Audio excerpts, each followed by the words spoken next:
വടക്കാഞ്ചേരിയിൽ car തോട്ടിലേക്ക് മറിഞ്ഞു. ദമ്പതികൾക്കും മക്കൾക്കും പരിക്ക്.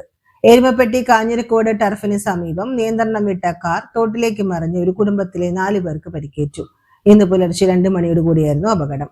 മലപ്പുറം സ്വദേശികളായ കൊട്ടാരപ്പറമ്പിൽ വീട്ടിൽ ഷൗക്കത്തലി, ഭാര്യ മുബീന, മക്കളായ ഫാത്തിമ, ജന്ന, മുഫ്ലിഹ് എന്നിവർക്കാണ് പരിക്കേറ്റത്.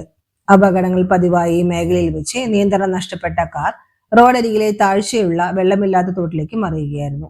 വീഴ്ചയുടെ ആഘാതത്തിൽ കാർ ഏതാണ്ട് പൂർണ്ണമായും തകർന്നു.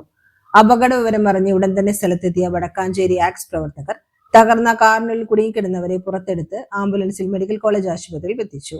പരിക്കേറ്റവർ നിലവിൽ ആശുപത്രിയിൽ ചികിത്സയിൽ കഴിയുകയാണ്.